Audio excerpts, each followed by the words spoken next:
नमस्कार, मैं संदीप तिवारी। आप देख रहे हैं अमर उजाला। राज्यसभा चुनाव को लेकर जो मीनाक्षी नटराजन की याचिका थी, आज सुप्रीम कोर्ट में सुनवाई थी। उसमें सुप्रीम कोर्ट ने याचिका रद्द की थी और सुप्रीम कोर्ट ने इस मामले को सुनने से मना कर दिया। उन्होंने कहा है कि चुनावी मसले में वो डायरेक्ट सुनवाई नहीं कर सकते, वो चुनावी याचिका दायर हो उसके बाद ही सुनवाई हो सकती है। उन्होंने साफ तौर पर कहा है कि ये मामला चुनाव आयोग का है, चुनाव आयोग को सीधे हस्तक्षेप नहीं कर सकते। इस मामले में लगातार कांग्रेस सरकार को घेर रही है, लगातार चुनाव आयोग को भी घेरती रही है। आज दिल्ली में कांग्रेस विधायकों ने प्रदर्शन किया, राष्ट्रपति कार्यालय जाने की कोशिश की, उनको पुलिस ने गिरफ्तार किया है।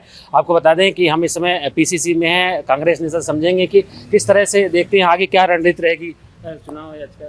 देखिए, जो तर्क माननीय न्यायालय ने दिया है उसको लेके हमारे पार्टी के वरिष्ठ जितने लोग हैं वो चिंतन इस विषय पे कर रहे हैं कि आर्टिकल 32 का जो हवाला दिया गया, और चूँकि आर्टिकल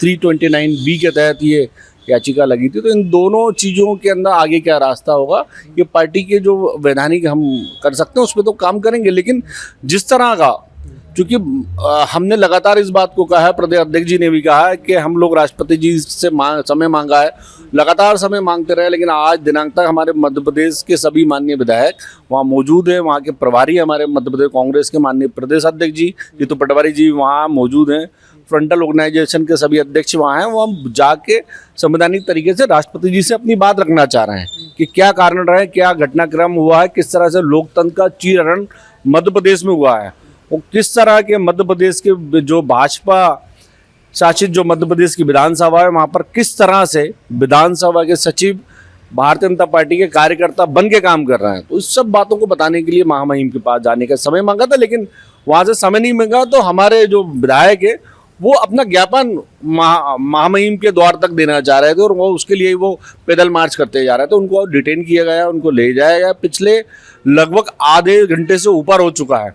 जो मेरी अभी लास्ट में महिला कांग्रेस के अध्यक्ष रीना बोरासी जी से बात हुई, वो बता रहे हैं कि पिछले 1 घंटे से तो मैं घुमा ही रहे हैं दिल्ली में, कहाँ लेके जा रहे हैं पता नहीं चल रहा है। दिल्ली की तमाम सड़कों पर घुमा दिया गया है। भाई, लोकतांत्रिक तरीके से कांग्रेस अपनी बात रख रही है तो आप सुनिए ना उस बात को। जिस तरह से लोकतांत्रिक संस्थाओं का दुरुपयोग भारतीय जनता पार्टी लगातार कर रही है, और जिस तरह से लोकतंत्र के स्तंभों को खंड खंड कर रही है, नैतिक रूप से विपक्ष का दायित्व है कि उस बात को उठाए। और जब लोकसभा सीट चोरी करने की बात आती है, आप देख रहे हैं किस तरह के राज्यसभा के अंदर कांग्रेस के कैंडिडेट को किस तरह से उनकी बात रखने का मौका तक नहीं दिया। आपने देखा, मौका तक नहीं दिया। वहीं दूसरे स्टेट में झारखंड के अंदर जिस बात को रखने के लिए 1 दिन का समय दिया जाता है कैंडिडेट को, यहाँ आप देखिए 2 तरह के पैमाने दिख रहे हैं चुनाव आयोग के। तो ये गंभीर अनियमितता है जिस पर संज्ञान चुनाव आयोग को लेना था, लेकिन नहीं लिया। अब चूंकि सुप्रीम कोर्ट ने इस बात पर संज्ञान लिया और उन्होंने इस बात को आगे रखा है, तो हमारे जो वरिष्ठ अधिवक्ता हैं उस पर जांच करना है कि आगे हम इस पर क्या कार्रवाई करें। लेकिन कांग्रेस स्पष्ट रूप से जनता के बीच में जाके उनका करारा जवाब देगी, और आने वाला समय बहुत जल्दी मध्यवर्ती चुनाव की तरफ जा रहा है, जिसमें देश की जनता बता देगी कि देश की जनता की आवाज़ क्या है। देश की जनता की आवाज़ सिर्फ और सिर्फ न्यायप्रिय, सत्य को समझने वाले, संविधान को लेकर चलने वाले राहुल गांधी है।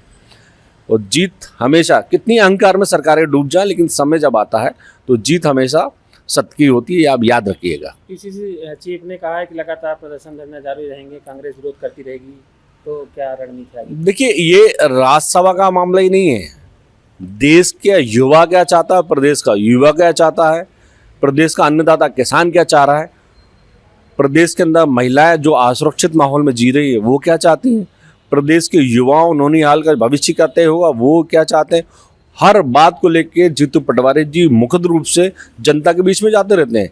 अब इस विषय को भी लेके हम जनता के बीच में जाएंगे, चूंकि जीतू पटवारी जी 24 घंटे, 7 दिन, 24 घंटे की बात कर रहा हूँ, वो 7 दिन लगातार जनता के बीच में जाते हैं और उनकी आवाज बने हुए हैं मध्य प्रदेश की जीतू पटवारी जी। निश्चित रूप से इस विषय को लेके भी हम जनता के बीच में जाएंगे, ब्लॉक्स में जाएंगे, गाँव में जाएंगे, तहसील में जाएंगे, जिलों में जाएंगे, शहरों में जाएंगे, और भारतीय जनता पार्टी किस तरह लोकतंत्र संविधान को तोड़ रही है उसको बताएंगे। है कि इस मामले में भले ही कोर्ट में सुनवाई न हो, लेकिन अभी ये मसले को लेकर, इस मामले को लेकर जनता तक जाएंगे, एक बूथ तक जाएंगे और बताएंगे किस तरह से उनके साथ अन्याय हुआ है। आप देख रहे हैं अमर उजाला, मैं संदीप। आपके राज्य की खबरें, आपके शहर की खबरें सबसे पहले जानने के लिए देखते रहें अमर उजाला। चैनल को सब्सक्राइब जरूर कर लें और पाएं हर अपडेट।